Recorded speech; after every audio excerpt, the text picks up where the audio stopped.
session.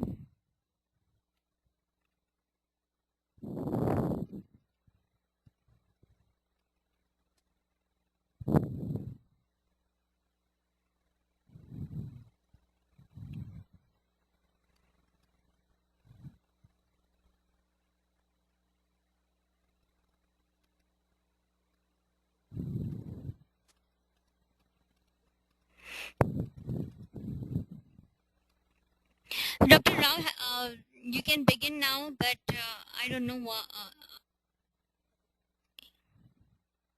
Yes, you can please start, but I'm not able to hear you. Can anybody hear Dr. Rao? I think the volume may be from my side. Maybe I am having a technical issues. Yeah, nobody's able to hear you, Dr. Rao. Let me see whether I have unmuted you. I have unmuted you, so you're not mute.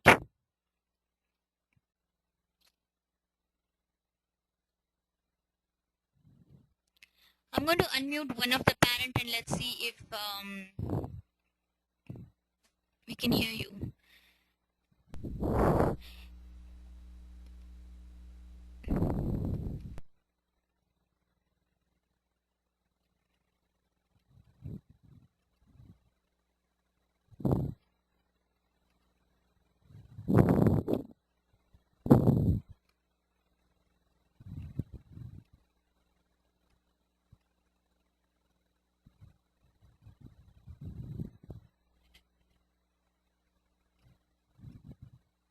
Dr. Karthik, have you started?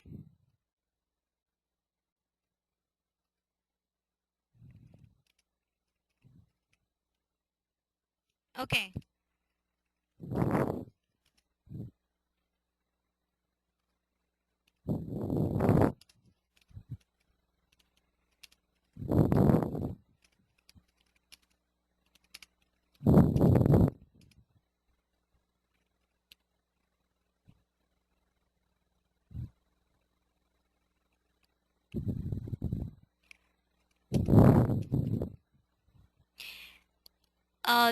Can anybody?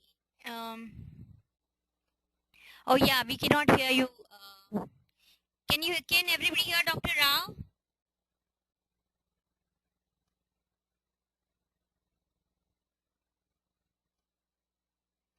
No, I think there is some technical. I might have to do maybe. They all can hear me, but okay, I'm going to unmute one of the parent. Whoever is unmuted, just say something. And if anybody doesn't have a mic, yeah. Yes, can you say something? So we'll know whether we'll be able to figure out the technical problem. Parvati, can you say something? Just for testing the mic? Yeah, how are you? Yeah. I'm not able to hear Mr. Karthik. Yes. Can you hear me? I can hear you. So I think, Dr. Karthik, there are some technical difficulties from your side. Can you hear Parvati? Yeah, they all can just hear me.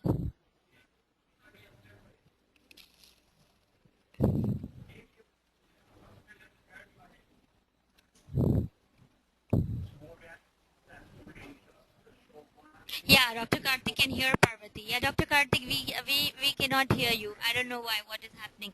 Do you want to just shut down and start again? Maybe just start the webinar again. Just log out. Yeah, okay. He's going to start, and meanwhile, I'm going to open up the question and answers. And I also want to let everybody know that you all must have received the research gene research project which the Super Religa Limited labs from India have collaborated with us, and they are they want to do a study on MACP2 gene, which is found mostly in the girls in the Rett syndrome. So they want to know whether autistic kids can have this gene.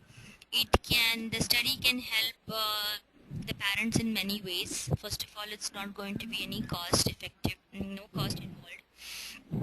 There is a paperwork which I have emailed to all the group members who are attending today.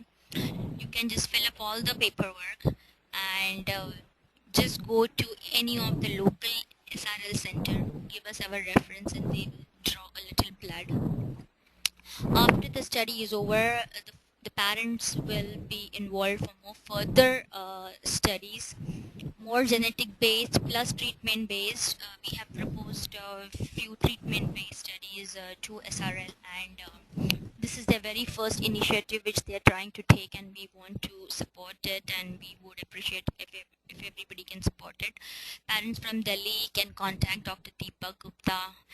Parents from Hyderabad can contact Dr. Praveen Saxena, or you can fill up whatever the paperwork it is, whatever you can fill it up. Please attach your child's clinical diagnosis stating the child has autism. And after this genetics, they might be able to tell whether, when the parents wish to go for a second child, whether second child, what is the percentage the second child may or may not have autism. So I think we really want some support from everybody. After this, we are going to propose more genetic plus treatment based, and this is a moment we have decided to start in India. There's a lot of awareness of behavior, but I still feel that parents need a lot of resources, and as compared to US, many resources are not yet available. So till Dr. Rao is back, maybe I can just open up.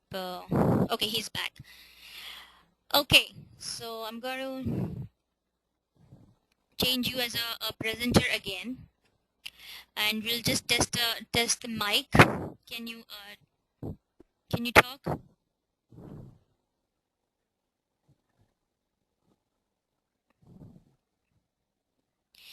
Okay, you're saying check. Yeah, we're not able to hear at all.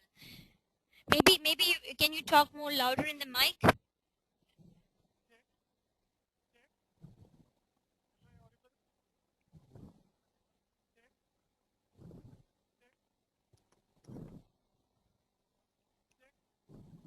Oh, you're shouting. I'm so sorry. I don't know why there's a technical issue going on. What can we do here? Yeah, you can check the speakers maybe. Microphone. Okay.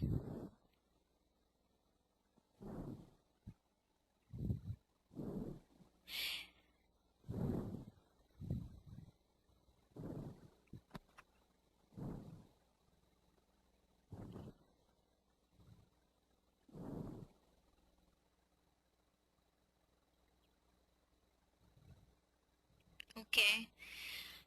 So what is the best bet we can do here? We have quite a good attendance, and I want to thank you everybody for having patience with us. Can anybody hear Dr. Rao again? No, right?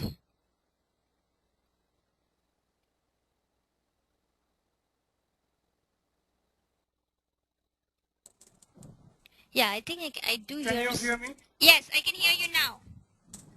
Very good.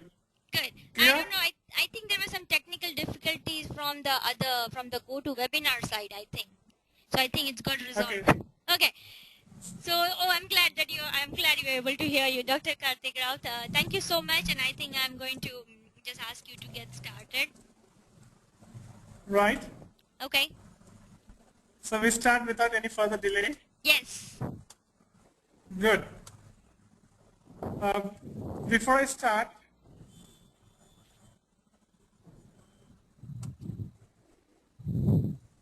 right. Very good afternoon and very good evening to all of you. And this is Karthik Rao, physical therapist from India, Chennai. I'm going to discuss about two major topics which I think would be very crucial as a parent. And I'm trying to minimize the window right now to make sure that my screen is simple. Right, I get it. Yes, so this first discussion is about evaluating clinical change. We often come across uh, parents and children, and we find that the parent tells us that there is not enough change they can see in their children. In other words, they do not find any improvement, or they seem that the treatment has no effect. So I'm going to discuss about a way of documenting or identifying clinical change, which is a very simple procedure and very effective too. And anyone will be able to do that irrespective of their literacy. With some basic literacy, like even a class 10 would be good enough. So evaluating clinical change, here we go.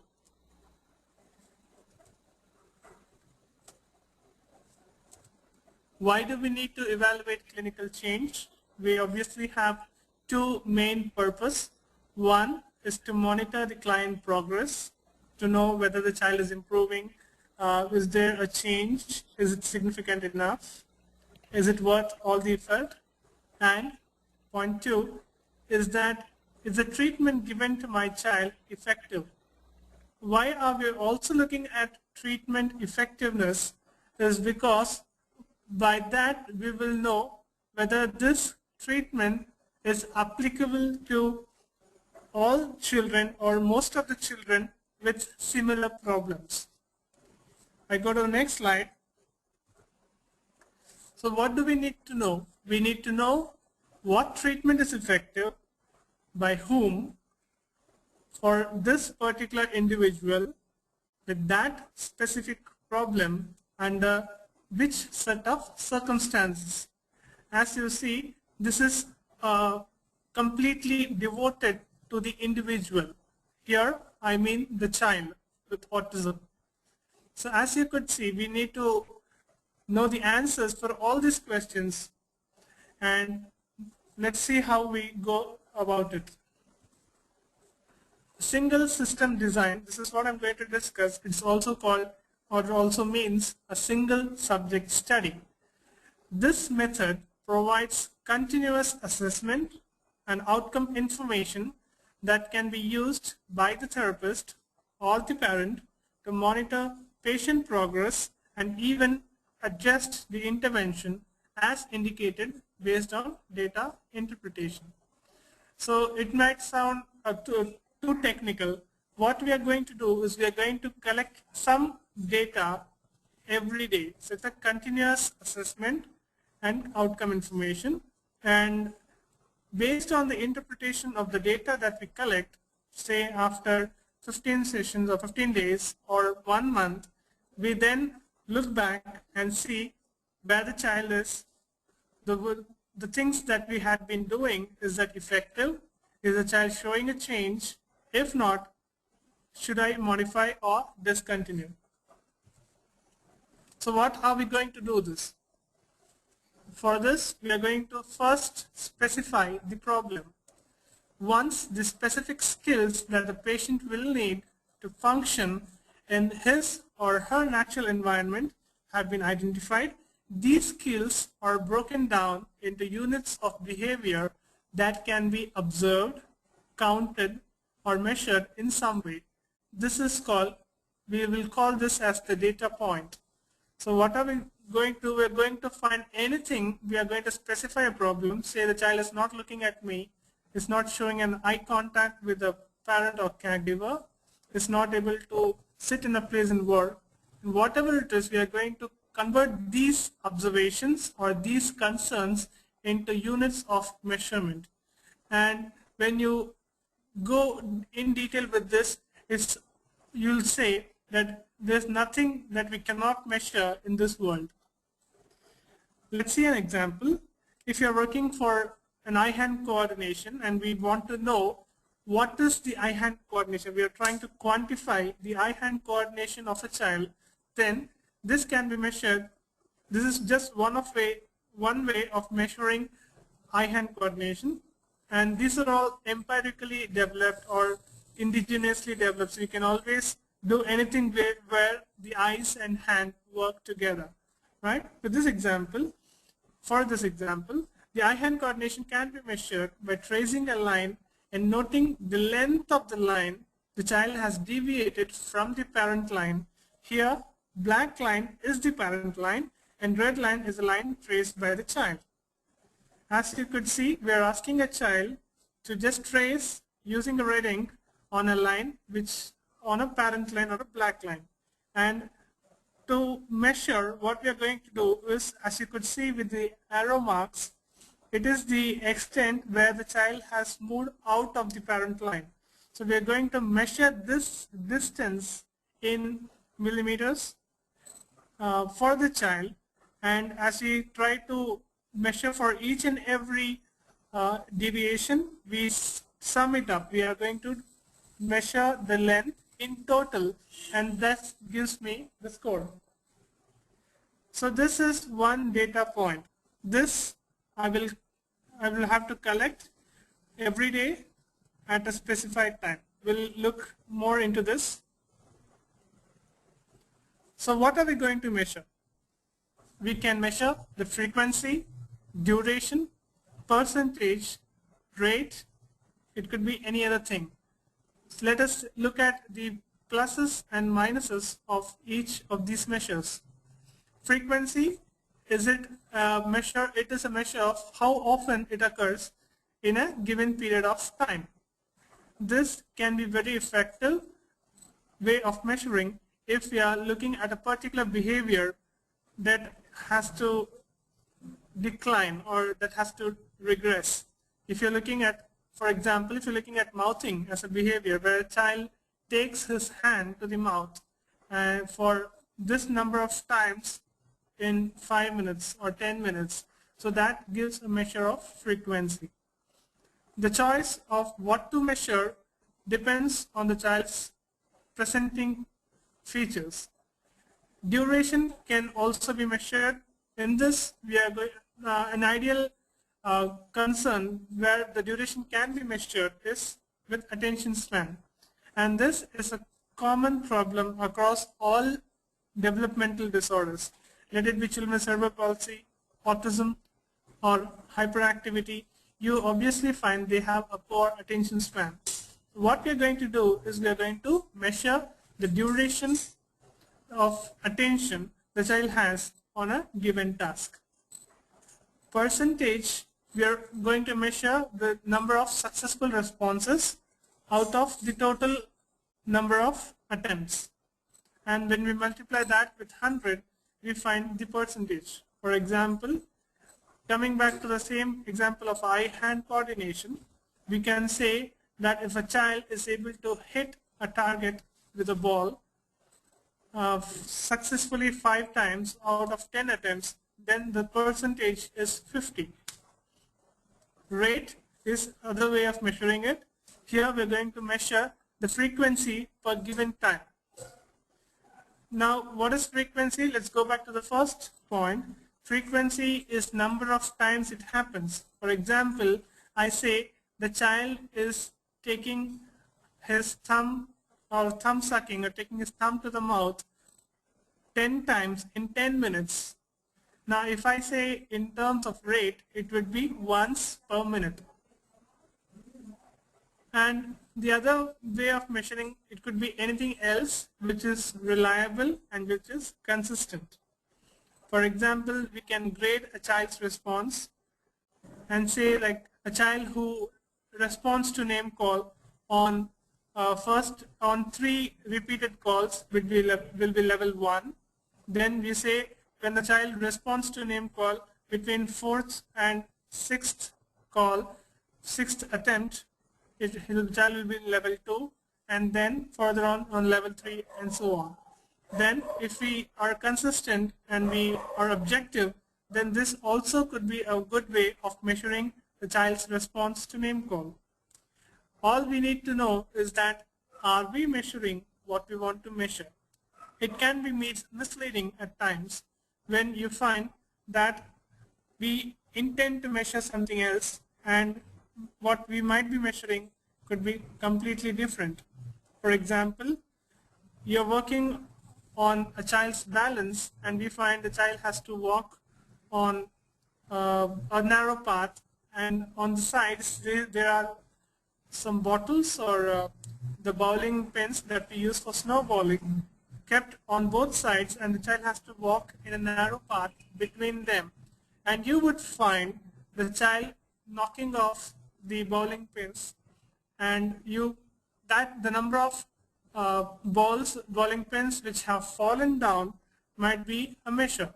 Now this indicates two things. One, it could mean that the child has poor balance and is not able to walk within the confined narrow path. Or it also means that the child is not able to focus his attention on the objects on the floor, and he tends to get distracted by people or objects in the room and doesn't look at the floor while hitting it. Now this measure could indicate two things, either a poor balance or a poor attention span. So we need to be clear with what we are going to do and what we are measuring. Is it what we intend to measure or not? So some tips for measurement. Measurement should be done at same time of the day to prevent extraneous factors, like those factors which are beyond our control, like sleep, hunger, etc., that might have an influence on the score. As you could see, like if I start measuring eye-hand coordination, the same example of asking a child to trace the line, and I measure it at 9 a.m. and next day at 10 p.m. and this child who is very sleepy, his performance is bound to go down. So then the score may not be valid. So it is important that we measure at same time of the day, preferably a given period of time after food or given period of time after returning from school. Specify environment settings. So measurement should be done at the same place, and it should also be specified where the measurement is going to happen, in which room, what is the child's position, where is the stimulus, who else is present in this room, and is there a television which is running in the other room, is it silent, and so on. So we have to also look at the environment, which has to be as regular, as consistent as possible. It's important again because we are measuring something, and these extraneous factors might mislead us and the scores may not be valid. Clearly write what is being measured. So it's very important that we understand, and there is an objective way of noting what do we mean or what are we measuring. Here in this example, we see we are going to measure the attention span. So what do we mean by attention span? It means the duration of time the child is able to focus on a task, right? With a time gap for distraction not more than 5 seconds, and the child is able to return to the activity without being reminded. Right. So why do we want this 5-second as a window period is that we do tend to respond to other stimulus, like someone entering the room. It could be an itch and you want to scratch, or you just saw the calendar and a particular date reminded you of something. Now after doing that, if the child is able to come back or return to the same activity without being reminded, tells you the child is still focused on the activity, and we do not want to penalize the child for a normal phenomenon. The recording will stop when the child looks elsewhere. So now we are going to clearly define when are we going to stop recording, the duration of time. The recording will stop when the child looks elsewhere. initiates a conversation which is unrelated to the context, fiddles with objects or toys, or expresses in any other way that indicate a need for discontinuation of the activity. And to be objective, we say if it persists for more than 5 seconds. So this in any other way can also mean the child moving out of the place instead of continuing with the activity. How are we going to present the data? The data that we are going to present can be in a chart format or a graph format. So as you could see, what we are measuring right now, like we measure it every day, and so at the end of 30 days we have 30 points. These points we are going to plot on a graph or a chart. This graphical representation helps us to know whether the child's performance is improving, it's going bad, or is it static. Now there are a few designs which we need to see before going further. This first is the AB design.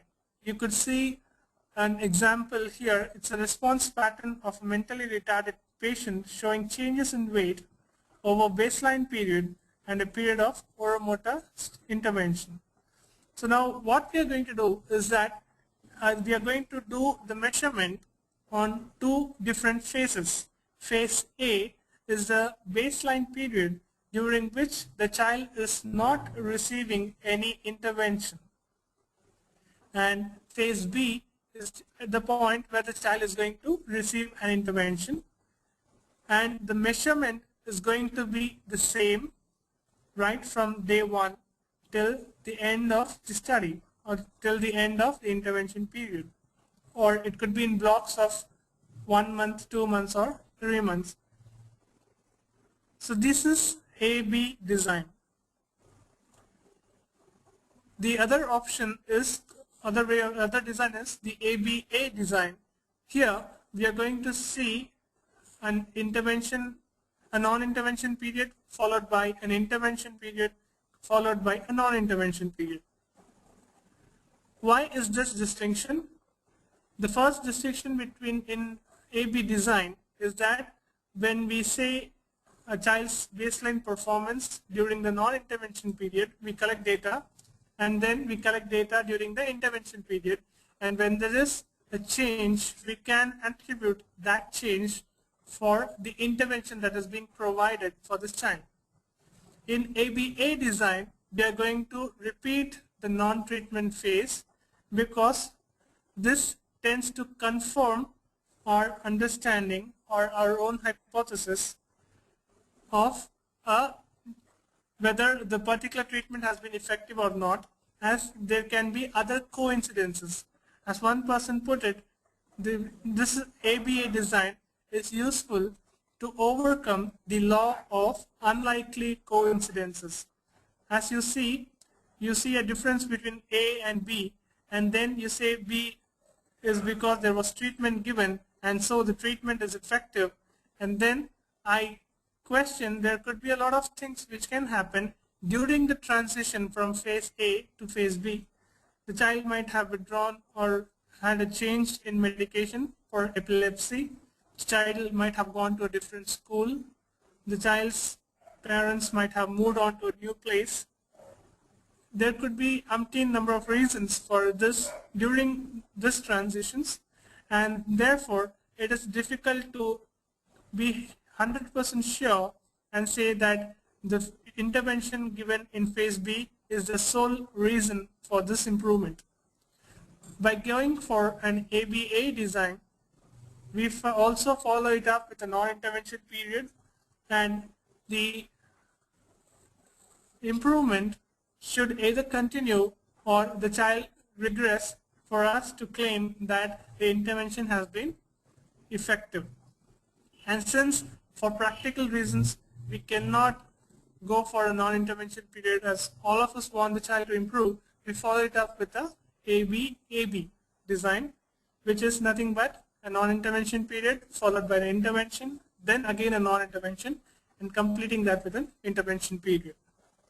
Alternately, we can go in for a BAB design, which you could see in this slide, where you start with intervention because either you do not have the time to ask the child or the parent to wait for a few number of days to start intervention. So you directly start with the intervention and then have a period where there is no intervention given to the child, following up with again an intervention. So this BAP design is also good enough. There can be multiple baseline designs in which you're measuring more than one thing, like frequency, duration, frequency in percentage. So these are the baselines which can help, and therefore you call it as a multiple baseline design.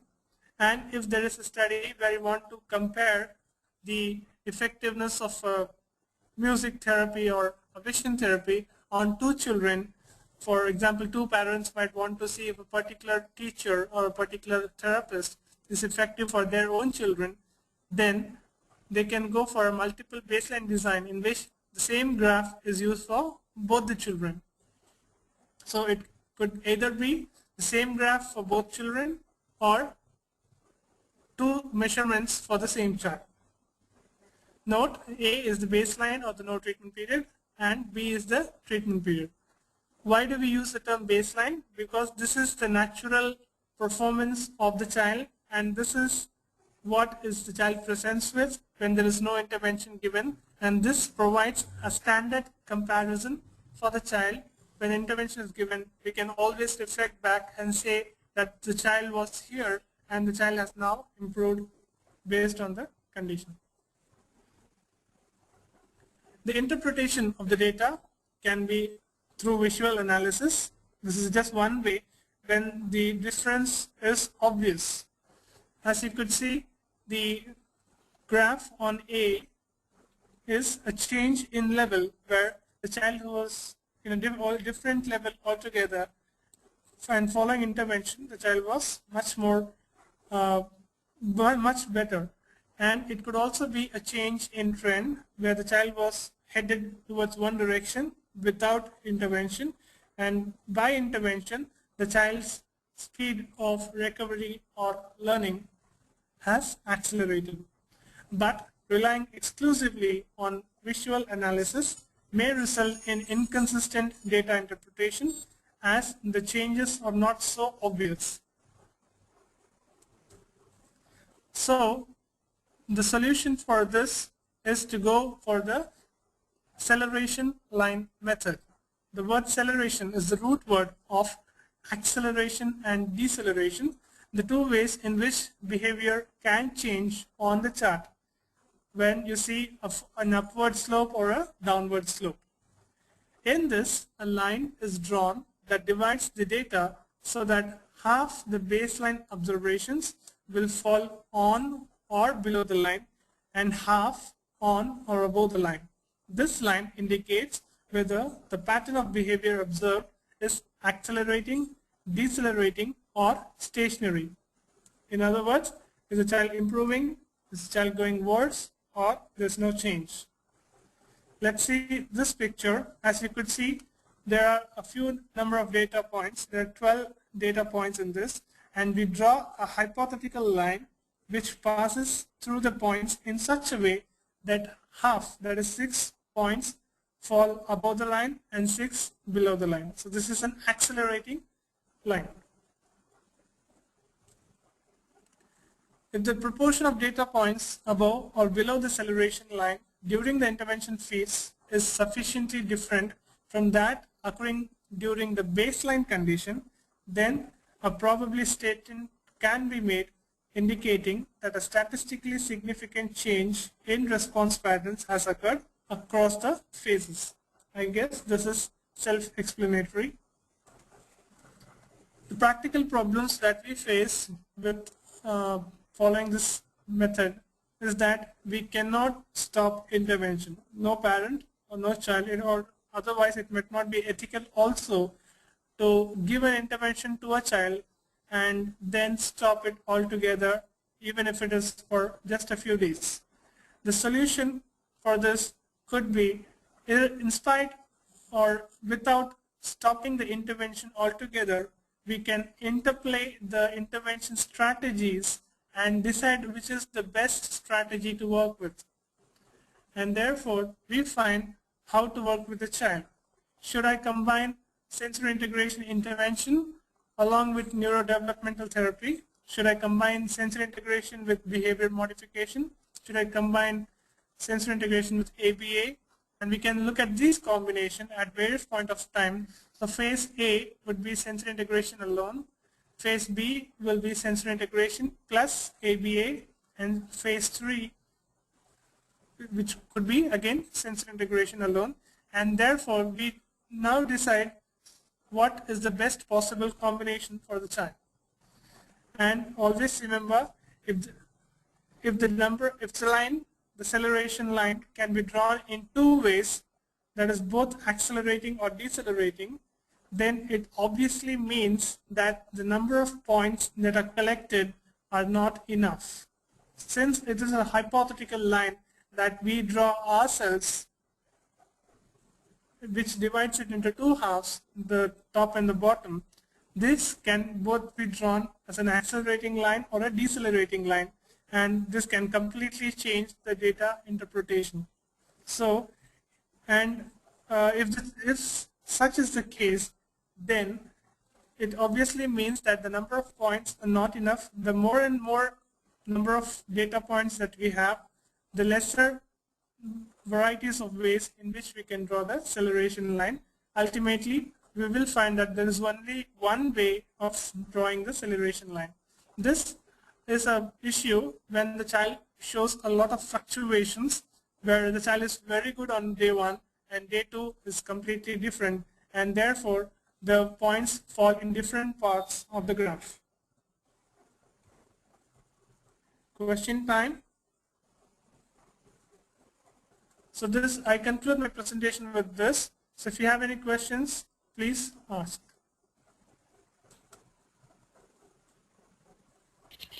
Okay, Dr. Rao, this was it gave really very good insight of how to observe the child and how to know whether the intervention is really working or not. And I agree with you.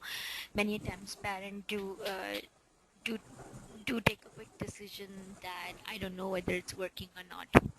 So I'm going to open up the question and answers, and if anybody have a question, please raise their hand and I will unmute the person.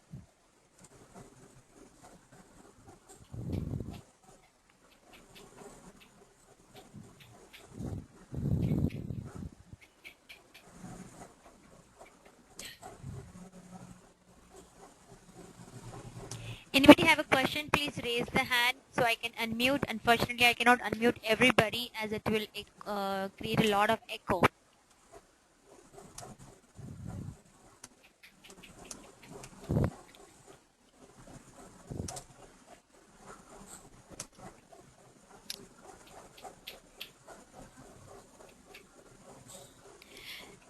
There's a button you can click for raising the hands.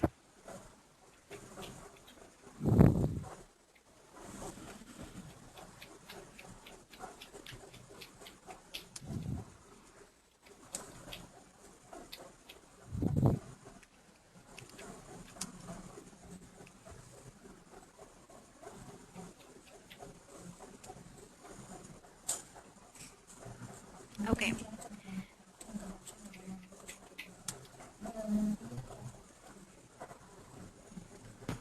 Yes, go ahead.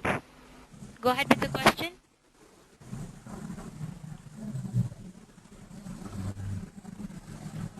Yes, I've unmuted you. You can go ahead with the question, Sharda.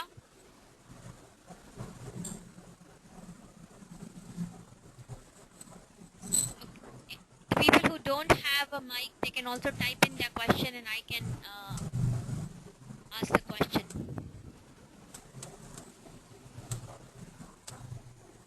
Sure.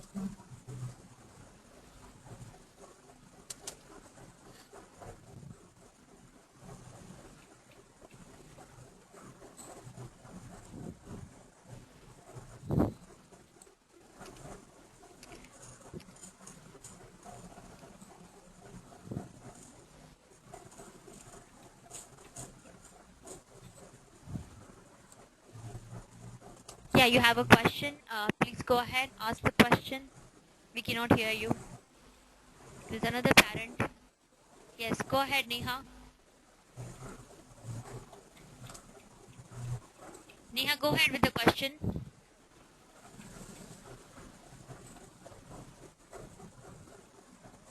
Others can also type the question so I can ask. Hello? Yes, Neha, go ahead. Yeah. Yeah, hi. Dr. Rao, I needed to ask you one thing. Like you said, when we are measuring, the behavior, it has to be at the same time and stuff like that. Now, the thing is, like, my son has a problem with flapping hands. But he doesn't do it throughout the day or at a very particular time. Now, this happens, but, during certain, it's not a specific time he does it. It's when he's excited or anything, he does that. That is Okay. hand flapping. Now, how do I take a note of that? Because it's not consistent throughout the day that I have to work on that, whether it is reduced or not. So I can't really figure out the intensity of the excitement and what excitement is. So how do I measure that? I mean, just any ideas for doing something like that? The first thing I would like to suggest you is that you identify what are the things that excite him so that you can make a list of items or events that excite him. And Right. based on that, you present that exciting input at a specific point of time and measure the response. Okay. All right. Is that No, clear? yeah. Can I just add on one thing? Yes, please. Like his intervention that we're doing for hand flapping is that he's given weights to wear on his hands for 1 hour or whatever in the school that he goes to, and sometimes even at home I do it with him. Now, you think I should wait for a month and see if that simple intervention is happening or is helping him? Yes.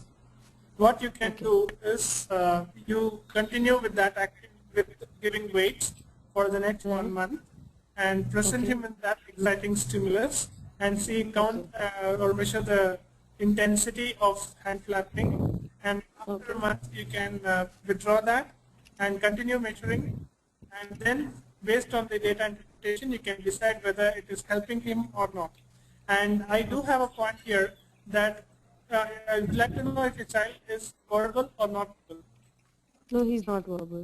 He's Right. very young. So, He's yes. 3 years and a half. Yes. Sometimes it happens that this happiness is a way of expression, and Right. so it would be good if you teach the child an alternate way to express his happiness, and that could be by clapping hands, by taking your hand on his cheeks, or any other socially acceptable way without disrupting the environment. Right. So this Right. should also go side by side to, because we would also like the child to express his happiness in the most appropriate way. Right. Because the thing is that his behaviors are such like that it is not every time. Like he has a habit of taking pressure on stuff. On bottles, he likes to squeeze bottles or tubes and stuff like that. But if it is Right. not in his sight, it is not that he craves for it. If it is not there, he doesn't do it. Right. But if it is available, he will go and take pressure on bottles and Bisleri bottles and PET bottles or tubes, cream tubes or anything. But if it is not there, he will not even bother about them. He'll be fine without them. So it becomes very difficult for me to actually, assess how do I measure that. If it is Right. not there, he doesn't do it. Right. So if you want to measure, we can probably go for a percentage value here, where you want to Yeah. measure the child's uh, number of times the child goes for the task when presented with the opportunity. Okay. So, and this behavior, as you said, like hand clapping and also seeking pressure, indicates the child probably needs proprioceptive input on the fingers and hands, and therefore he's going for that. By giving a lot of proprioceptive activities for the child and then presenting him with these opportunities where he had just completed his, finished his craving, and you see that the child, the frequency or the percentage with which the child seeks that particular input might give us a good value or the score for that particular problem. And this, Thank by you. this way, we can also measure whether by the proprioceptive input that we give to the child is effective or not. Or not, yeah. Thank you so much. Thank you. Right. You're welcome. Okay, next question. Sharda, you can ask.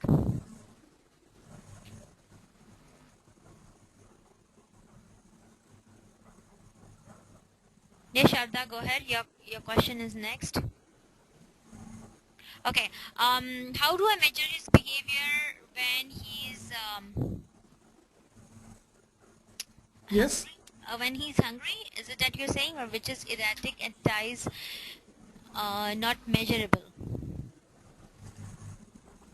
I'm not able to get your question. Can you Yeah, give even I need. more Can you? information? Yeah, Sharda, can you give more information? Her question is, how do I measure his behavior when he is hungry? Is it hungry? That's what you meant to say? Which is erratic at times, not measurable. Uh, if you would just let me just put your question back to you. Are you asking how I would measure when my child who's hungry, becomes erratic on some days and is organized on other days? Is it what you're asking? I think so. Hello? Yeah, I'm waiting for her answer. Okay. Yes, Yes? yes. Right, right. Then what we can do is we can, on a daily basis, like for a day, we have the child eats thrice a day or 4 times a day. So we get a score of say 2 points for breakfast, 2 points for lunch, points for evening snacks, and two for dinner. And we say that the score is 8 points per day, and we are going to measure the child's if the child is irritable on a given for breakfast, we say that the child got a score of 2 out of 8. Now 2 divided by 8 or can be the score. And now we are going to complete this for every day. So we are going to measure this for the next 15 days, and we are going to measure the child's scores and if they say that child was irritable on all the 4 times when he got hungry, then the maximum score the child can get is 8 out of 8. Now, going with this, we can measure it, and then at the end of 30 days or 15 days, depending on the child's performance, we can decide at what time. Probably it's that the breakfast is this is the time that it gets more irritable, and therefore, what can we do about it? Or we teach him another way of expressing his hunger. We can go with that way. Or we teach him to probably ring a bell or to knock the door or call us by hand when he becomes hungry. He could point his stomach or he could bring up a plate. We can train him on that in anticipation of the irritable behavior. Okay. Is it helpful? Yeah, I think so.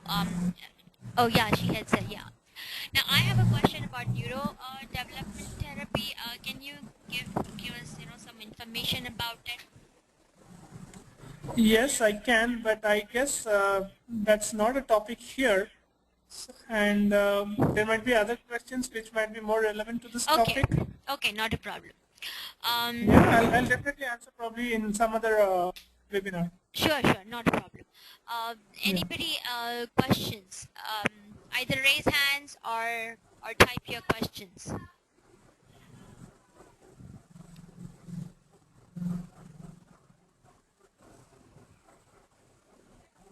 Okay, I see one more hand raised. Let me see who is it. Okay. Yes, please go ahead with the question.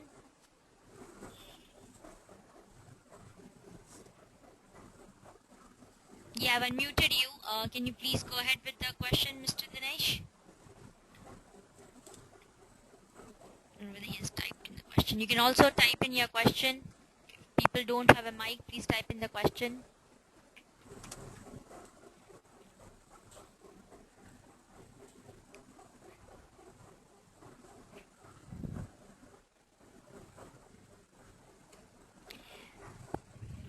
Yeah, I've unmuted you. You can go ahead with the question. Anybody with the questions?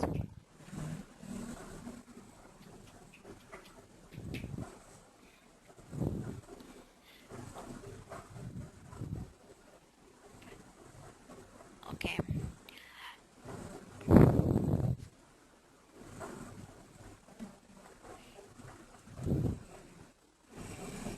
Yes, nobody have any questions?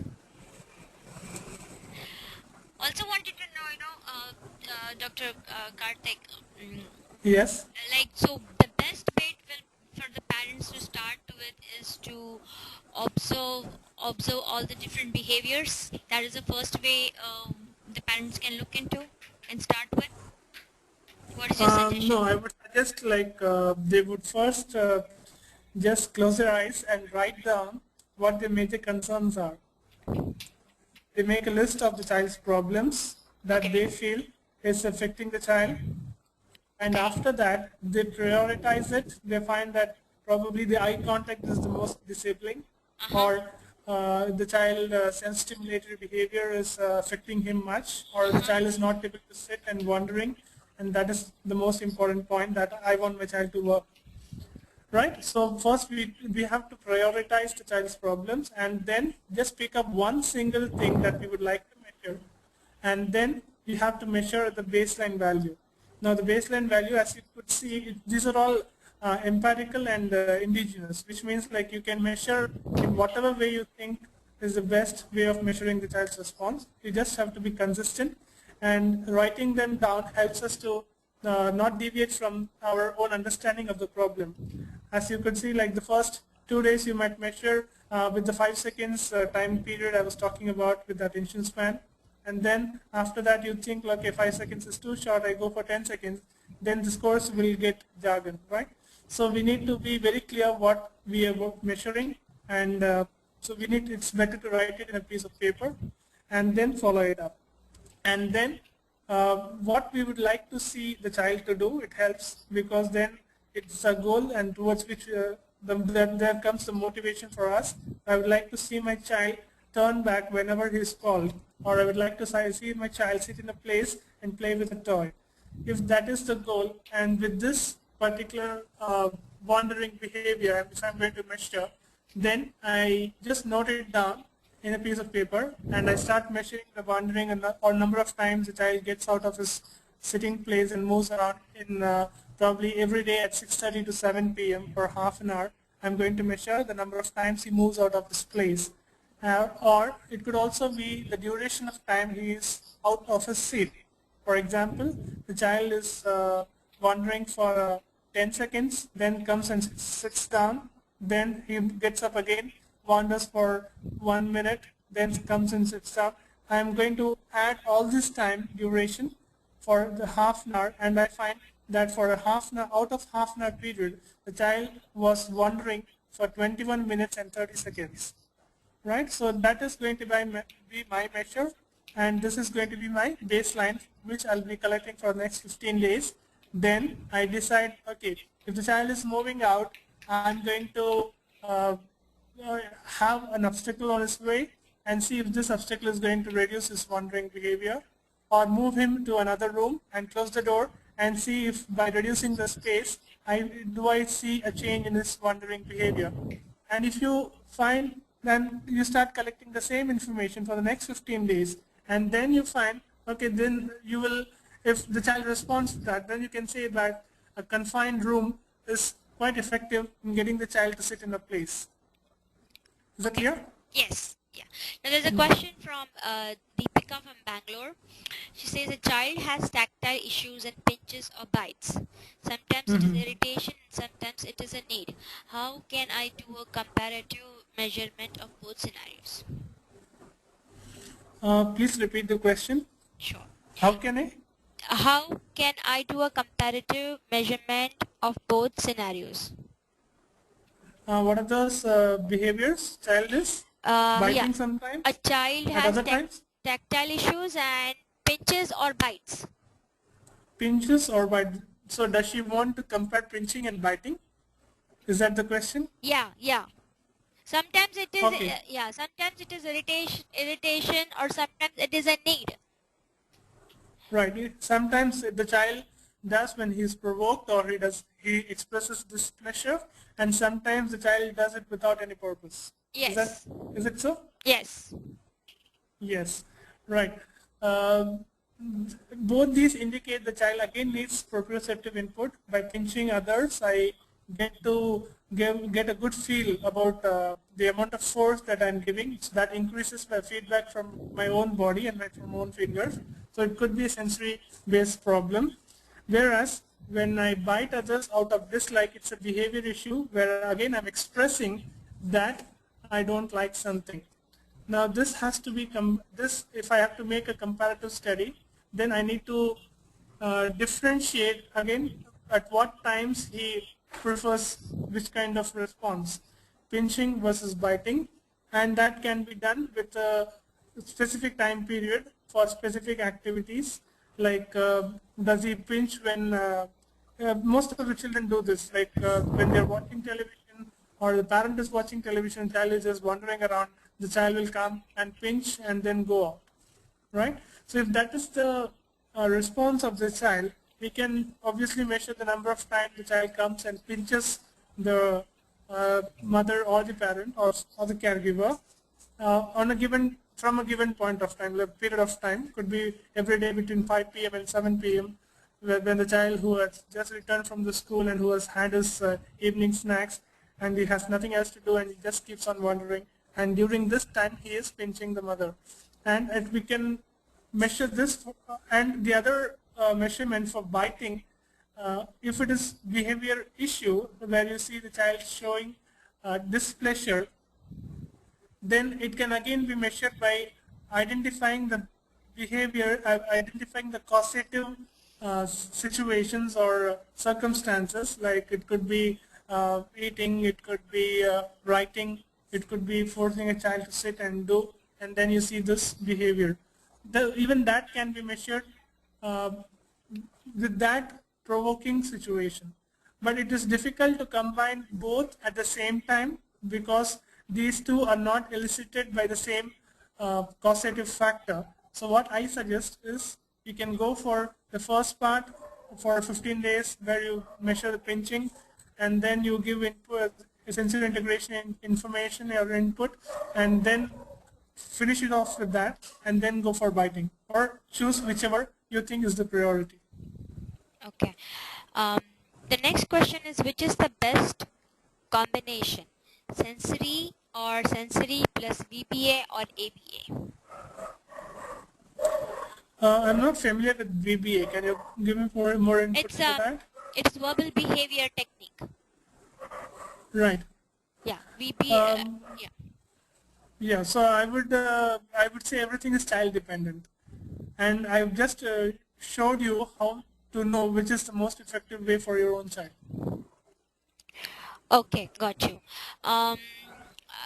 Another question is, my child biting hands and wants to put something in the mouth most of the time.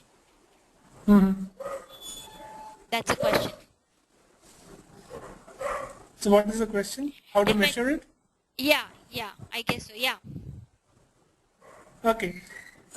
Anything which, with regards to any behavior, we see that for two reasons. One is where the child has a craving or a need, and point number two, the child has an opportunity.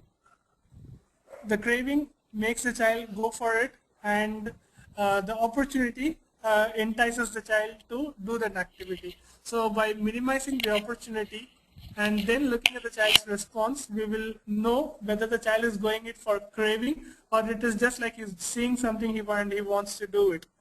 And the best way of measuring it is uh, by during the child's response with opportunity and without opportunity. So you present the child with the opportunity for 15 days, and then for 15 days you do not give the opportunity and look for a child's response. Okay. Any more questions? Dr. Karthik, how much time do you have left? I have people more than 20, almost 23 people still there, but I'm not seeing any questions. Yeah. No, I'm free. Like I can spend some 15 minutes more if you want. Okay. I also have one more presentation which I thought I would be able to discuss today itself. Uh-huh. So if you want, I can go ahead with Yeah, I that. think that will be better. Yeah, I think that will be Okay. better. Yeah. Okay. Right. So this second presentation of mine is about choosing activities for the child at home. Yeah, I think there So people let will me have a lot open of it. questions. Okay.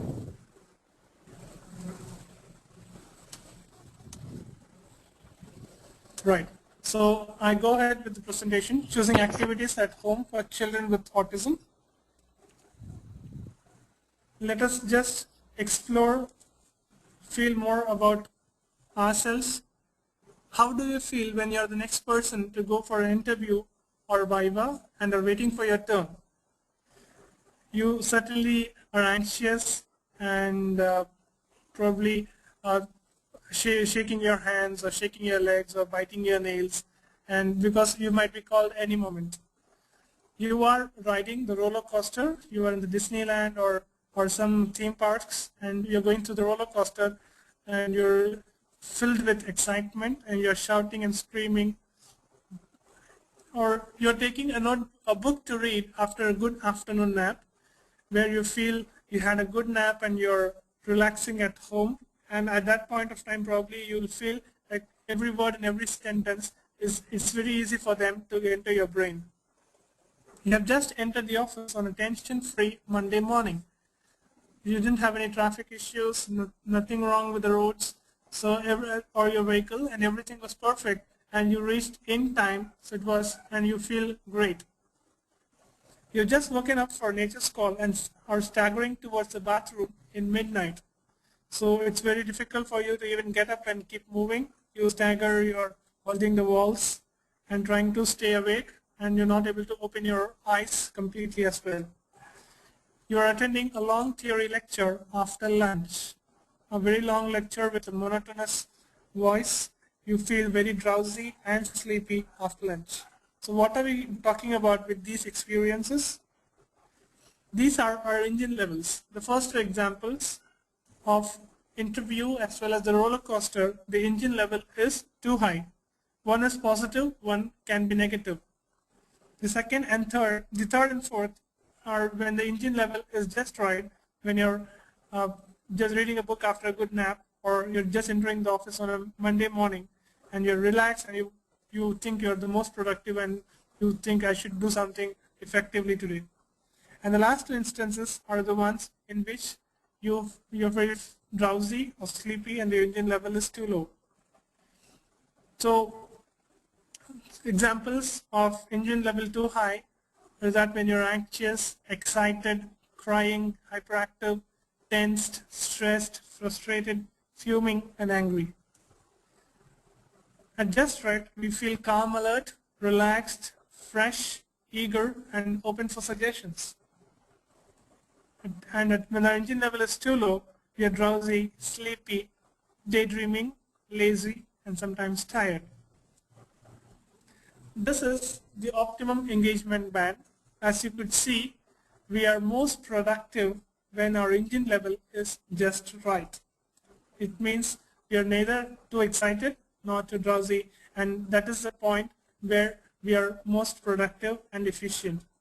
So it's important for us to identify the child's engine level. The engine level is just an analogy about with a train for your brain. So we have to identify the child's engine level before you choose which activity can be given. Can the child take in that information? Can the child learn from it? So these are a few sensory inputs that have an impact on our engine levels. So these inputs to calm helps us to calm down, and they can be given when our engine level is too high. And the alerting inputs can be given when the engine level is too low, and therefore you are trying to bring it to just right.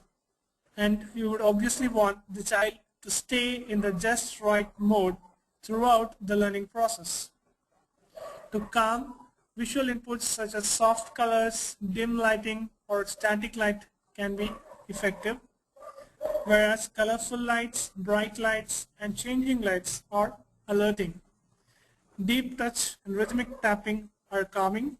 Just light touch, moving touch like an ant moving on your dress, or unexpected touch can be alerting. Slow movements, linear means in a straight line. Rhythmic movements like going in a train or bus or car makes you sleepy. Or steady, an input which is uniform or calming. Whereas fast movements, think of going in a roller coaster again, the movements are fast, and the movements are angular or rotatory, where you see they do not go in a straight line, there is a zigzag pattern. Movements are arrhythmic, they don't follow a rhythm, and there is frequent starts and stops.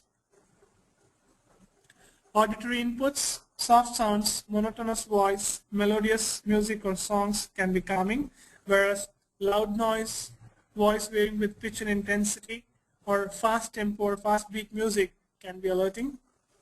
Proprioceptive inputs, if they're rhythmic, they're calming, and if they are frequently changing, they can be alerting. And we always try to combine vestibular and proprioception. So a proprioceptive input combined with a calming vestibular input is calming. A proprioceptive input combined with an alerting vestibular input is alerting. I repeat, a proprioceptive input combined with a calming vestibular input is calming. A proprioceptive input combined with an alerting vestibular input is alerting. And as you could see, resistive activities are a common bridge for both, which means if the alertness is low, if the engine level is low, resistive activities increase alertness. If the alertness is more, resistive activities reduce the engine level. Let's see what an activity should comprise of, or what makes an activity. I'm going to explain this in the order of the spelling. A for age and ability appropriate, so the activities must be appropriate for age and ability. It has to be understood that the child's ability is a very important factor for deciding the activity, more than the age. However, the age gives you a spectrum within which you can give the activity. A ball will be an age appropriate activity for a 5-year-old, whereas a rattle is an age appropriate activity for a 1-year-old child. The activity must be providing a just right challenge. So C for challenge, and the challenge has to be just right. So what do we mean by just right? The activity must neither be too easy nor too hard. It just has to be right, where the child is motivated enough to do it, and the child is able to complete the activity with some effort, and it's not easy for him to do it. As if a task is too easy, we know we can do it, so we are not interested. And if the task is too difficult, we know we cannot do it, and we are not interested again. How do we make an activity just right? So these are some certain variables by which we can make an activity just right. The individual variables include changing the child's position. Think standing is easy, standing on one leg is more difficult. If I have to catch a ball standing on one leg, or if I have to catch someone on hopping rather than running, it becomes much more difficult, right? So any activity we can modify with these variables. The individual variables are position of the child, orientation of the child towards the object, is the child facing the object or facing away from the target. The task variables include the complexities of the task. Rolling is easy than catching and throwing. Throwing is easier than catching. Always start the task with the beginning with the end in mind. Speed and other variations of the task, which include the ball has to reach with 1 bounce or 2 bounce, the opening is small, or the target is quite far. The environmental variables include the distance, the obstacles on the way, or potential distractors. which try to distract the child, and the child has to do it despite those attention, despite those distractions, and focus on the task. And finally, the object variables, which are the size of the object, the shape of the object, and the weight of the object. Now, why am I focusing too much on this, all these variables, is that we frequently find children with autism focusing on one particular activity for half an hour or 1 hour, and they are not even interested for a second in something else. What we can do is by modifying the variables for the same activity that the child is doing, we can make the child think and do some problem solving. So modify the task parameters, modify the environment, modify the object, as well as the individual. Activity has to be task oriented. So activity should have a beginning, a process, and an end. The end or the completion must be known to the child even before beginning the activity. Don't we do that? We always start with the end in mind. We always know when this webinar is going to end. If we know that it's not going to end at all, we might be least interested to join this. A task becomes beautiful when there is an end for it. Let's see an example. How to make the child understand what is the end. Let's see this example. The child knows that when his basket is empty, he had thrown all the balls and the task is over.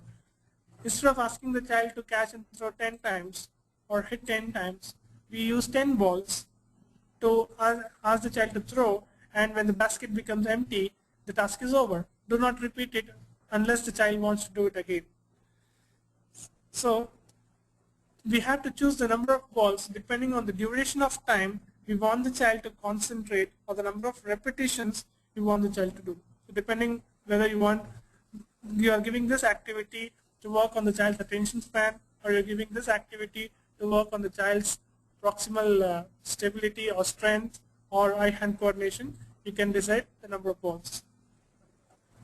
Activity must be innovative. Look at the toy or object and try to see how else it can be used. Frequently we think it can be used only for one purpose, but it can be used for so many purposes. Example, you see, we use a comb, which is not only used for combing our hair, at least in India, sometimes it's also used to scratch our back. So you can always have a multiple use for the same object. So try and find them out, try to be more creative, and you will find that you can use anything for anything. Variety, break the trend of monotony, make sure the child doesn't play with the same object every day. You can obviously hide it and encourage the child to play with something else. Extend the game by bringing other toys or objects. Like the child is focused on a particular toy and spends so much of time with that particular toy, you just try another variable there and make the child interact with it. Example here, we see a child is playing with a particular toy, or just spinning the wheels of a car by putting the car upside down. You find the child is focused with that. Then you cover the toy by the cloth to make the child interact with the cloth, which she would otherwise ignore. So the child who has been rolling the wheel, and when the cloth is covering it, he will remove the cloth and then continue with his activity. Now if we want a tactile input there, we can always use a textured cloth, a textured towel, or if you want a proprioceptive input, then we can use something which is much more heavier to cover the car. Interesting. So what is interesting for a child with autism? It depends on two things. One, what is familiarity. The second is their sensory preferences. So always choose activity according to their sensory preferences. So if you're not sure what the child's sensory preferences are, then we need to just list down what the child would do when he is alone. You will find the child seeks for certain sensory inputs. Example, hand flapping. It could be taking hands to the mouth. Hand flapping might indicate a need for proprioceptive input in the hands. If the child takes hands to the mouth, it could indicate a need for tactile input both from the mouth as well as from the hands. Some children look through the corner of the eyes. It could indicate a need for proprioceptive input from the eyes. Some children poke their eyes with their fingers, and that actually helps them to see them double. And so this could be a visual seeking behavior. Try to identify what the child is doing when he's not occupied. That will give you the child's sensory preferences. And now what we need to do is to be sure that this is the child's sensory preference. Try to list 4 or 5 behaviors that you see and see which sensory system is commonly involved in all these behaviors. Then give activities on the sensory system the child seeks before you give on the senses that they avoid. I repeat, give activities on the sensory system that the child seeks before you give on the senses that they avoid. Activity involving weight bearing in hands or hanging, holding a bar for proprioceptive input through the fingers and hands before an activity which involves clay for touch. Make sure the activities are time bound, they have a time limit. So having time limit helps the child for 2 purposes. If the child doesn't like an activity, you can always make it short and tell him that the moment he finishes does this particular part of it, we are through. That increases the child's tolerance. And if the activity is something that the child likes, by stopping the activity at a particular pre-informed time, it's important the child knows when we are going to stop, because we don't want the child to be taken by surprise. So tell the child you're going to stop the activity. You can count, or you can use an alarm clock to make the child understand, and then you stop it.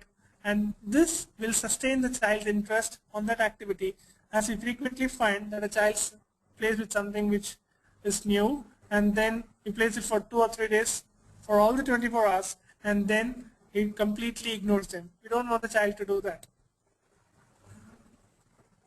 And why? For yourselves. Check your own mood, your presence, and your patience. If a child is hyperactive, disorganized, and screaming, the parent should be calm. The parent must not be screaming on top of the child's voice.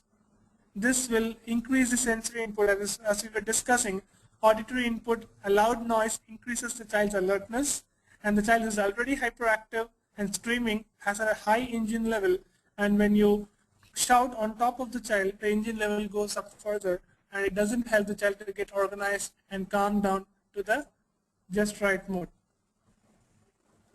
And finally, the activities that can be given should be in these parameters, where you see the child is static and the target is static.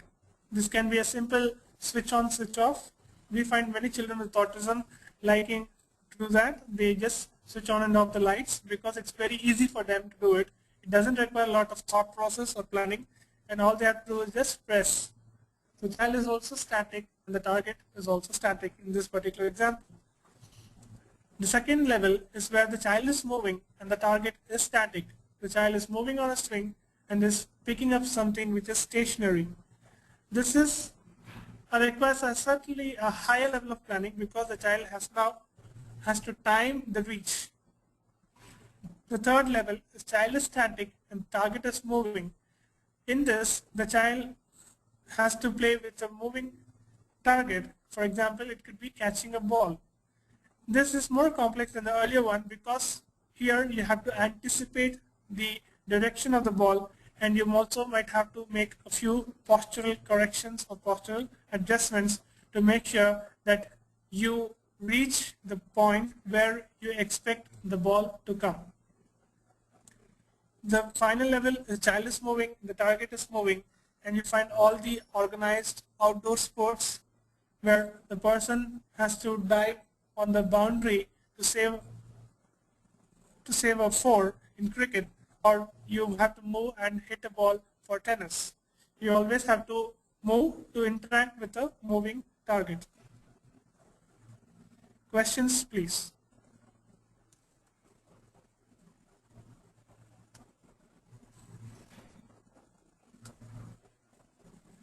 Do we have any questions? So, okay, there's a question from the previous presentation that I want to know how to decrease his biting habit. Can you give please give some example? How can we decrease that? Yes, I would like to know when the biting is. Is it an expression or is it spontaneous? Okay, Like when the child is free and the child is alone, does he bite himself? okay. I have put forward that question to him, and as soon as I hear that, I get an answer, I will ask you again. In between, anybody again questions, please raise their hands. And I think we'll be more open for 10 minutes, right? 10-15 minutes more for the question and Yeah. answers. Okay. Yes. Okay.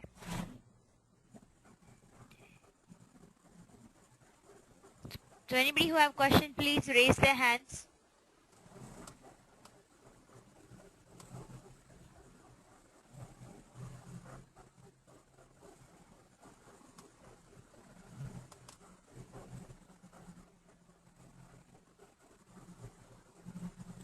I get a few question marks on the attendees list. Yeah, they Where, know. Yeah, that is which I think have been answered, or if I don't type it, it remains as a question mark. okay. Yeah. Okay. Yes, Sharda, if you have a mic, please go ahead and ask, or else you can type your question.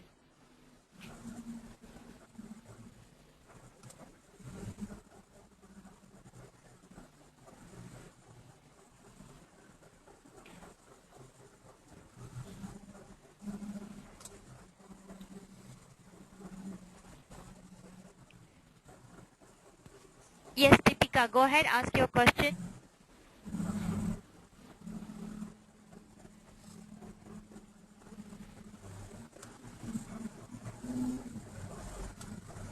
Deepika, please ask the question. Okay, the answer from the previous I've got is he'll try to bite whenever he's excited, angry, or happy. Right. So for all these reasons, the child is doing that. It's more of a communicative intent, and the child probably is nonverbal, and hence he tries to express all his emotions by these means. So we need to teach the child an alternative method of expressing his behavior. A communication therapy or speech therapy will be useful. And we also need to identify if the child has any proprioceptive seeking behaviors in the mouth. A child who wants proprioceptive input. When I say proprioception, the child wants muscle sense, muscle and joint position sense in the mouth. The child might do a lot of biting.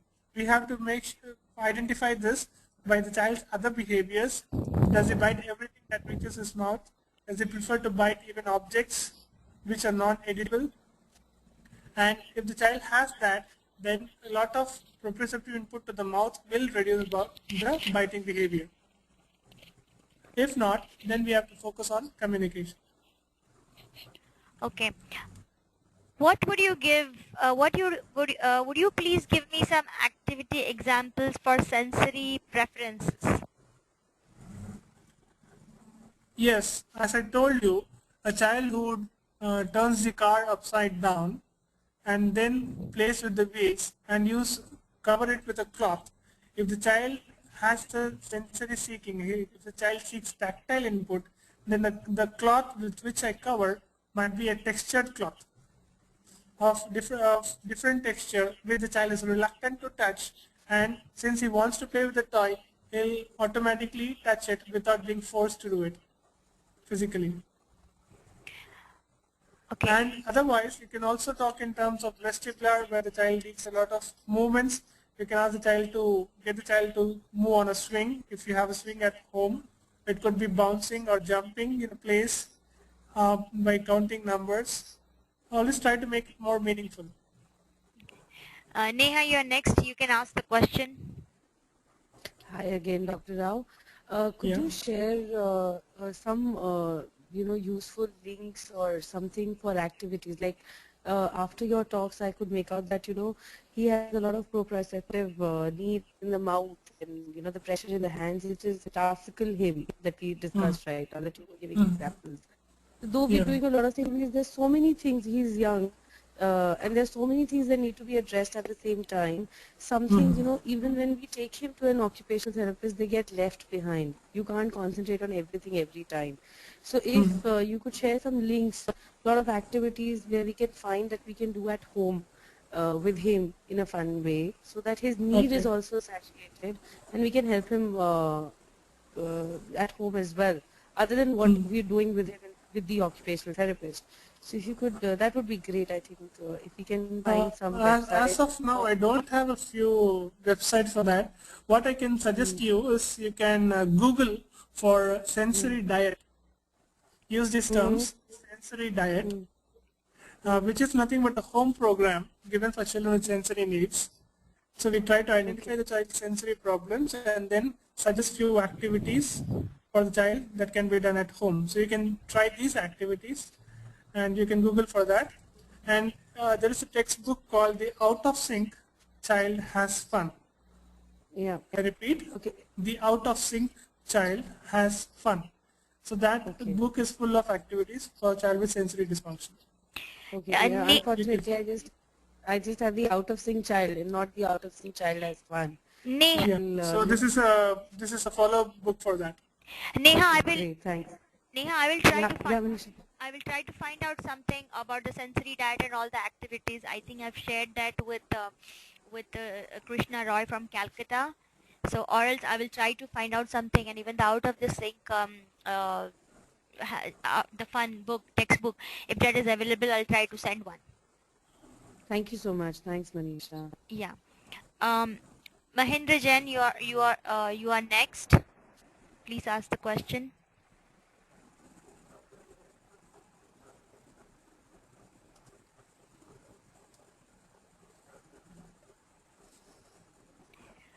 Okay. Can hyperactivity be reduced with um, both moving? So the mothers want to ask that if child is moving and target moving can be started straight away without the other three. Yes, yes, very much. As I told you, the activity has to be just right to the child. The challenge has to be just right. If the child is good enough, if the child is able to go to level 4, then please start with level 4. Don't bother about other things. Okay. Um, my okay. Another question is that my child eating only hard wooden plastic objects. Right. It could indicate a child needing proprioceptive input through the mouth, and it would be good if the child gets to eat edible objects which are hard. Example, it could be raw carrots, which might give the child the sensory input the child wants, and which is also hygienic and healthy. Okay. And the child must get this sensory input probably once in every hour. The child gets to bite something once in every hour. So we need to figure out what kind of food items can be given which are healthy and hygienic. My son The sorry, Yeah, I sorry. have one more point. Yeah. Yeah, so I have one more point is that the child knows what he wants. The child doesn't know how to get it. The child knows that he wants proprioception. The child knows that he wants vestibular or tactile.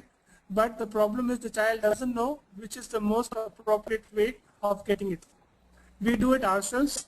We know, for example, we have got tight elastics or on our undergarments or on our socks, and when we remove it, we would like to feel the texture on our, that make the impression that get on our skin. But we will do it in privacy, not with everyone in present. So we also have these sensory seeking behaviors, but we know when to do it and when not to do it. The child doesn't know this difference. And the best thing is we have to give the child the input that the child wants in a most meaningful and socially acceptable way. As long as the child gets the input that he wants, he will not seek for it. Right? Okay. Another question is, my son generally is very interested in wheels rather than the car. How to prepare Yeah. him? How to prepare him to concentrate mainly on a car playing rather than the wheels? I would say it's quite difficult to shift the child's focus from one part of the toy to another part. I would suggest you withdraw the car and give him something else, or a car without wheels, but I'm sure he will not be interested to play with a car without wheels. Okay. Let me see if there's any other question. Just one more point. Yes. Um, with the earlier question about the car and the wheels, Yeah.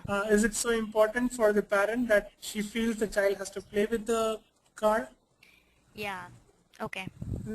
Because as we see, a child with autism has so many problems, both social, communication, and behavior. And if that is the high priority, then probably we should start discussing more about that. But there are always other priorities than playing with the car. Right. Oh, that I think that is you have very well answered it, and I think that's a very good question you have. Another question I have is, what is the easiest way to identify sensory dysfunction at home, a home-based tool? Home-based. I would say the point that I made, try to see what the child prefers to do when he is left alone, when he is not occupied or when he is idle. Try to see what are those behaviors, make a note of it. Try to identify what are the sensory systems that the child might receive with that particular behavior. So, for example, a child who tends to bite himself or others, and the child, as we saw, one more child biting plastics, and a child not liking to, not being able to blow or suck, you find a child showing a lot of proprioceptive based dysfunction. So when we put two or three behaviors together and try to identify the commonality, the common sensory system involved in that, we can roughly make an assumption that the child probably has a problem with this particular sensory system. And following that, when you go to an occupational therapist, the therapist will give you a questionnaire, which otherwise you can also get a checklist from the internet. It is available on sensory dysfunction. And when you just go through that checklist, probably that will give you a better idea where the child's problems are. Okay, great. Last, another question is, can you please tell me some activities for proprioceptive needs for the eyes? Right. The child obviously has to do a lot of eye movements. Proprioception is information from muscles and joints, as I told you earlier, and the child will get only when the child does it on his own rather than someone else doing it for the child. So the child has to look around, has to look probably through the corners of the eyes, and as I told you, it has to be meaningful. So you can use a chart paper, a chart with a stick, right? And we can roll it, and you can use it like a tube, and the child has to peep in through the tube from one end, and the parent or the caregiver peeps it through the other end, and you make an activity from through the other end, where the child has to identify what object is being shown at the other end of the tube. It's like watching through the binocular, but through a long tube. Is it clear? Yes, yes. I think yes. Yeah, we'll be open more for maybe for 5 minutes. I know, Dr. Rao, thank you so much. And I love the way you're answering the questions, and it's really wonderful. I really want to thank you. Really giving beautiful suggestions and very nice suggestions for the parents, and it's a very different insight um, for this sensory and how You're to welcome. take the data. Yeah, Yeah, you're welcome. yeah. So And one point I would like to make here yeah, is that in the panel, in the reminders from the webinar, it was given like I was going to talk about sensory integration for kids, yes. whereas the topic is not that. I had mentioned earlier, the topic is more about identifying the treatment effectiveness and about home program. So if you want, we can have another discussion on what is sensory integration and all the do's and don'ts and other things I think, related to it. yeah, I think that will be great. And that definitely, we really had a very good attendance today. I had, in fact, more than 60, I had 68 people registered. 23 people are attending, which is really not bad at all. So I think we can do one more our webinar. If you can, make your another dates available, I'll just announce it maybe in a week's time or maybe in 2 days, and then we can announce the date. That's not a problem at all. Right. And any materials, anybody, if anybody wants it, if they are in Calcutta or if they are in Delhi or if they are in anywhere, we can try to arrange like books, or we can try to arrange on from the Google also, if you want any checklist, or we can try, just send us an email and we will try to arrange it for you. Also, this webinar is recorded for the people who are not able to attend. It can be downloaded very soon from our website. And people do want the sensory integration webinar, so I think that can be our next topic. And I think Dr. Karthik Rao, you really did a great job. Again, if these are the comments from the parents, and so thank you so much. And You're welcome. yeah, and any questions? Now, only if the parents need to contact you, can you just give us your information? So the parents based in India, if they want to contact you. Yes, I'll just type my mobile number, and I'll also say it. My number is, I belong to Chennai, so my mobile number is 98401 06608. I repeat, it's Yes. 98401 06608. Okay. It's I in do. Chennai. Yeah. My email address is Karthik, is KARPHYSIO at hotmail.com. It's KARPHYSIO at hotmail.com. Okay. Anybody wants? I have all Dr. Karthik's information. If anybody needs, send me an email, and we'll just go from there. I am just going to change the the presenter to myself now, Dr. Karthik. I want to thank you again. Yeah. So one point, I would like to just conclude from my Yeah. part, saying Yeah. that it has been a pleasure being a part of this webinar, and I thank you for inviting me. And it was really good. Like I had a lot of questions, so that really makes me feel very happy that it has reached the audience.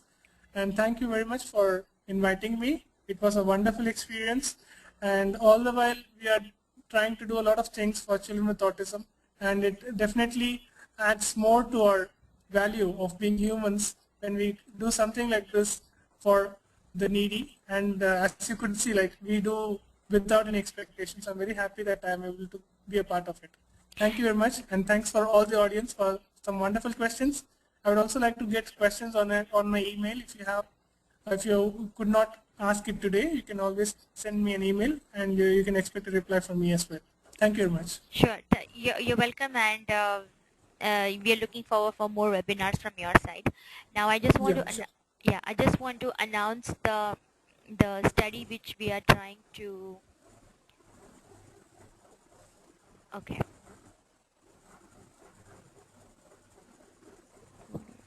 Yes. I'm just trying to announce the study which we are trying to do with the SRL. That is a super relicare limited labs in India. They have collaborated with us. I'm just trying to show my screen. Okay, let's see if this is the one. Give me one moment here. So, Dr. Karthik, I will be sending you the information of the study. And if you think that you are also interested, then you just have, and you can discuss it with the parents who are interested in participating it.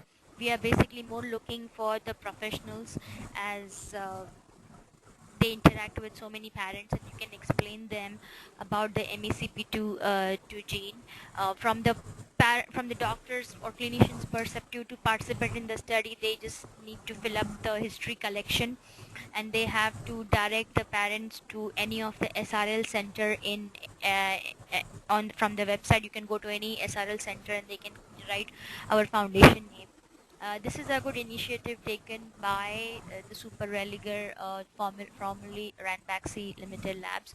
I had a presentation to the executive director and also to the CEO of the labs, and I explained them what we are trying to do, and they are at present shown interest in the research. So any parents who are interested, please email me if you don't have the questionnaire, and I will be sending all the paperwork to Dr. Karthik if you find this is interesting and if you would like to participate in the study. With this support, we will be able to take it to the further level, because we need some parents and organizations and this private labs taking an initiative for our autistic kids in India. So any Yeah, sure. questions? Yeah, any questions? Please email us. We are looking forward for more webinars, as said Dr. Karthik from you. Also, any topics, if you want to, we have our newsletters every month. If you want to be one of our contributors, if you have anything interesting, always send me an email and I can include that in one of our newsletters. Okay. Because we want to, the whole purpose of this foundation is to be a source, a source where, like, a bridge between the US and India, and to project the work what our professionals from India are doing. And we would like to conduct conferences every year with our professionals in India, and also try to get some of the professionals from US. So East and West will be able to, share the knowledge from each other and learn from each other for our kids back in India. That's the whole purpose, and definitely vice versa. So thank you very much, and please do keep on attending our webinars. It really reinforces us, and thank you. And again, this webinar will be available on our website. Dr. Karthik, if you need a copy of it, I can email it to you, the link, and you can download it from the website. So thank you Yeah, very I would like much. to. Yeah, definitely. So I will email you. Thank you. So thank you so Thank much, and it was really pleasure having you, and all the audience again. Thank you very much, and good night. Good night. Okay, bye.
Um, I see some more attendees there. If you have any questions, I'm open for some of the question and answers, maybe for a few minutes.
You can ask me a question, Dr. Sanjay. Yeah. Um, Thanks. Actually, my daughter, I am unable to figure out what are her sensory inputs. Does she need any sensory input? Because I have been told by occupational therapist Okay. that she is having some sensory, she needs sensory inputs. But I just went through I have taken down my notes. Okay. I will come back to you with an email. Okay. Because I want to discuss with my wife. Okay. Sure. So I will come. Is it okay that I come back with you? Come back to you with a detailed email? Yeah, not a problem. You can also email, you can email it to me and I can forward it to Dr. Karthik Rao. I also just needed some little bit, a small introduction about you. If you could, like, are you practicing? Are you seeing any autistic No. patients? Yeah, I will give my introduction. Okay. Actually, I have done my PhD in chemical engineering. Okay. So I have done so I am from a different field. Okay. I am a training field professional. Okay. Yeah, but my daughter is having problems since last 1 year, so I am now actively involved in this. You need some help on these references, anything, you can count me on that to volunteer. Sure.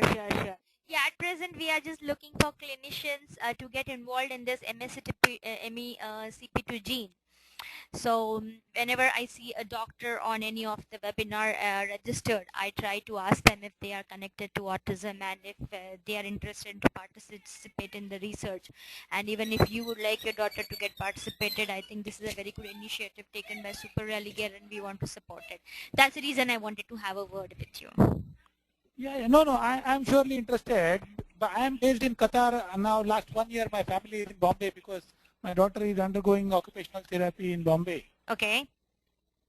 So, because here there are no facilities in Doha, Qatar, that facilities are available only for locals. So they can directly go to the Mumbai center. They can contact Dr. Usha Dave or Dr. Yashkant Pani, and they have a genetic counseling center in Mumbai itself, in Goregaon. Can I get the address or the name of the doctor, please? Can you please repeat? Yeah, can you see my screen? Can you see the screen? One second. I can see it is blank, but. Oh, okay. I'm so sorry. Okay, here it is. I'm going to just show it again. Now can you see it? No, I can't. Okay. Okay, let me just see why I'm not able to.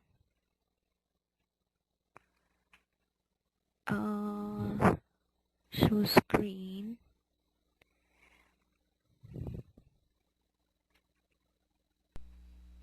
Okay, now can you see that?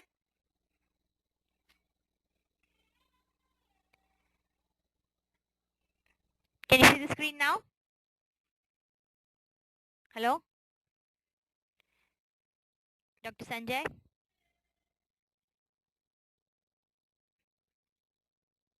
Yeah, so this is the information.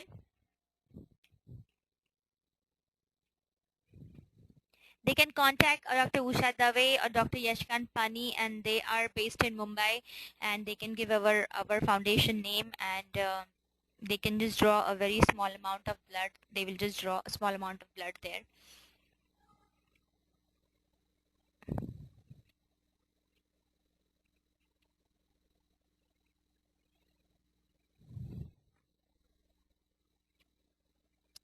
Yes, Dr. Sanjay, I cannot hear you.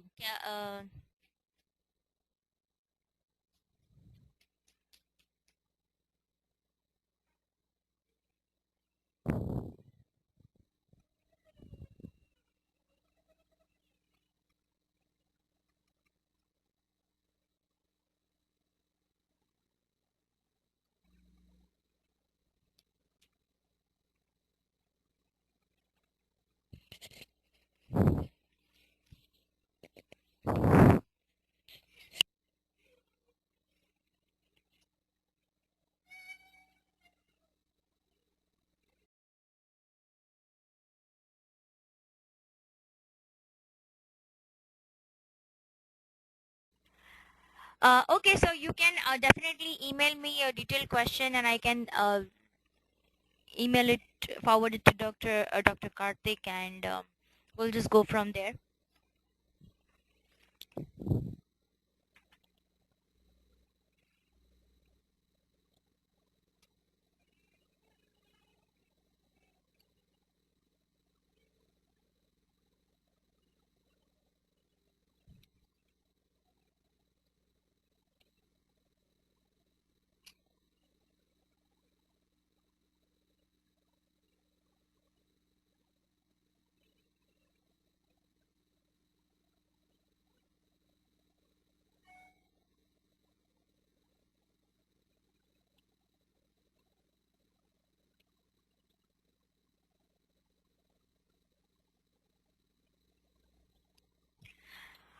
Okay, so thank you so much, everybody. And Dr. Sanjay, I'm not able to hear you. I don't know why.